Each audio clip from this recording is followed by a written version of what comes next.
A righteous man was once asked to tell the story of the pivotal moment of his life, the moment in which he first began to apply the teachings of Islam, and the following was his answer. When I was a young man, I would not hesitate to perpetrate any sin that was made available to me. Then one day I saw a young woman who was perhaps the most beautiful woman I had ever seen.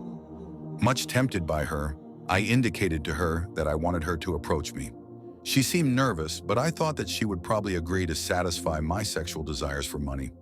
She approached me with what seemed to be a great deal of apprehension, and when she actually stood before me, she looked extremely terrified. Feeling sorry for her, I said, "Do not fear, for I will not harm you." But my words did not lessen her terrible fright in the least. In fact, her situation worsened. She began to tremble like a palm tree. Leaf trembles with the wind. I said, "Tell me your story." She said, "By Allah, O my brother, never before this day have I offered my body in this way. Dire need is what has driven me to this, for I have 3 daughters who have not eaten a single morsel of food for 3 days now. It was pity for them that brought me to this low point in my life. For the first time in my life, I felt pity.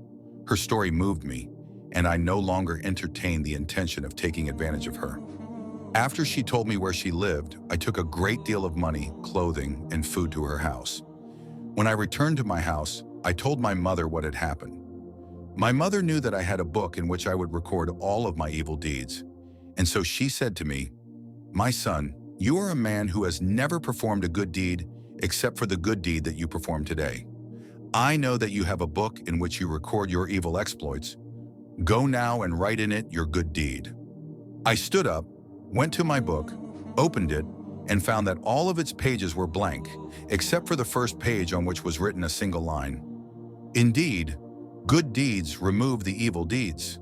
Surah Hud 11:1-14. At that very moment, I raised my hands to the sky and said, "By your might and majesty, never again will I disobey you." Morale from this story, we learn that a person can change at any point in their life. Even if they seem to be some of the worst of people, hope should always remain in our hearts for them.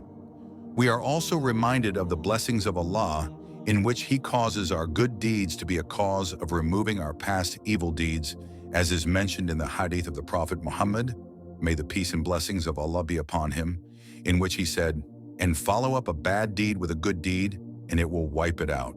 Al-Tirmidhi.